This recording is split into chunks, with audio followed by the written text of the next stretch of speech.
আপনি কি জানেন, একদিন একজন অধ্যাপক বিশ্ববিদ্যালয়ের ক্লাস নিচ্ছিলেন। ক্লাস শুরু হতেই এক ছাত্র সিজ দিয়ে বসলো।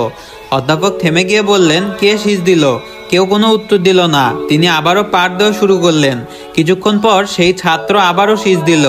অধ্যাপক আবার থেমে গিয়ে জিজ্ঞাসা করলেন, কে সিজ দিচ্ছে? তবুও কেউ উত্তর দিল না। তিনি আবারও ক্লাস শুরু করলেন, কিন্তু এবার যখন তৃতীয়বারের মতো শীষ এলো, তিনি কলম বন্ধ করলেন এবং বই গুটিয়ে বললেন, আজকের ক্লাস এখানেই শেষ, তবে আমি তোমাদের একটা গল্প শোনাবো। ক্লাসে নেমে এলো নিস্তব্ধতা, সবাই মনোযোগ দিল। অধ্যাপক বললেন, এক রাতে ঘুম আসছিল না, অস্থির হয়ে বাসা থেকে বের হয়ে গাড়ি চালিয়ে কোথাও যাচ্ছিলাম। কোনো নির্দিষ্ট গন্তব্য ছিল না। হঠাৎ দেখি এক বৃদ্ধা মহিলা হাতে ভারী বোঝা নিয়ে রাস্তার পাশে দাঁড়িয়ে আছেন। আমি গাড়ি থামিয়ে জিজ্ঞাসা করলাম, মা, কিছু সাহায্য লাগবে কি?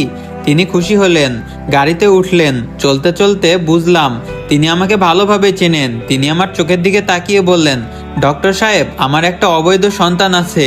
সে আপনার ইউনিভার্সিটিতেই পড়ে। আমি চাই আপনি তার পাশে থাকুন, তাকে মানুষ হিসেবে গড়ে তুলুন। আমি বললাম, নিশ্চয় মা, কিন্তু নামটা বললে তো আমি তাকে চিনতে পারবো। তিনি হেসে বললেন, নাম বলার দরকার নেই, আপনি নিজেই তাকে চিনে ফেলবেন। সে খুব দুষ্টু, সবসময় ক্লাসে সিজ দেয়। এই কথা শুনে ক্লাসের সব ছাত্র ঘুরে তাকালো সেই সিজ দেওয়া ছাত্রের দিকে। অধ্যাপক তখন বললেন, এসো ছোট ভাই, তুমি কি ভাবছো আমি এই পিএইচডি সার্টিফিকেট গাধার হাত থেকে কিনেছি?